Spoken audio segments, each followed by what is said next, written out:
La historia de la Castañeda incluye descontrol, condiciones extremas de insalubridad y un gobierno derrotado. Al manicomio de la Castañeda se le conoce como las puertas del infierno. Durante las 6 décadas que operó, los encargados abusaron de la aplicación de electroshocks a los pacientes. Aplicaban baños de agua helada ante el menor indicio de rebeldía.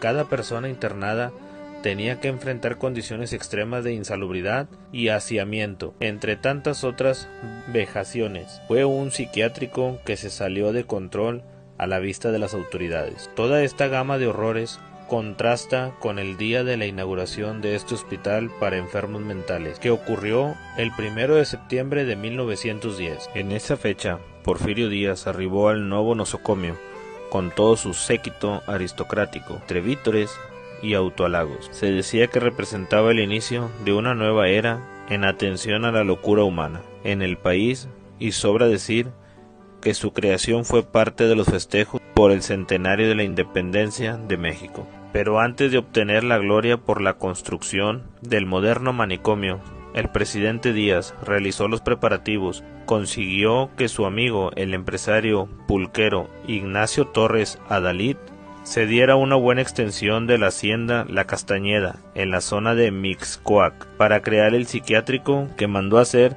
con el mismo estilo del asilo para enfermos mentales Charenton de París, Francia. El hospital al fin empezó operaciones con 23 pabellones para atender a pacientes con problemas mentales que fueron traídos de las clínicas de San Hipólito y La Canoa de la Ciudad de México. Lo que nadie sospechaba el día de la inauguración era que estaban viviendo los últimos días de Porfirio Díaz en el poder, lo que tal vez fue el origen del caos, pues ante la futura ausencia del creador de la Castañeda y el inicio de la Revolución Mexicana, el psiquiátrico empezó a enfrentar profundas carencias económicas y de organización, lo que fue el fin de la atención de la locura de los pacientes basada en la ciencia, y empezó la atención basada en la suposición, así como de las malas prácticas médicas. Se empezaron a clasificar a los enfermos en los 23 pabellones de forma inhumana. Por un lado, los epilépticos, en otra, las ninfómanas, al otro lado, las prostitutas,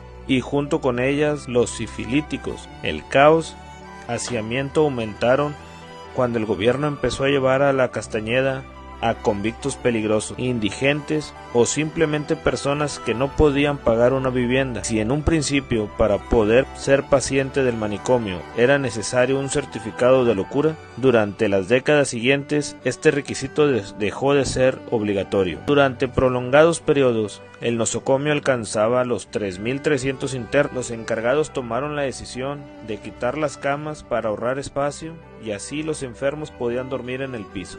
La duela, que alguna vez dio un toque elegante al inmueble, ahora yacía destruida por orines, sudores y mordeduras de ratas. La atención médica también empezó a escasear. Durante el fin de semana, un solo galeno era el responsable de los más de 3.000 pacientes alojados en los 23 pabellones. La falta de vigilancia derivó las violaciones, golpizas entre internos, muertes por enfermedades. Para inicios de la década de los 60, la Castañeda contaba con suficiente mala reputación. Algunos periodistas que habían conseguido entrar descubrieron los horrores al interior del nosocomio. José Luis Cuevas había dibujado a los pacientes recibiendo numerosas descargas eléctricas que los dejaban al borde del coma. Unos meses antes de las Olimpiadas de 1968 comenzó la demolición del manicomio. Para la inauguración de estos Juegos, el inmueble ya había dejado de existir.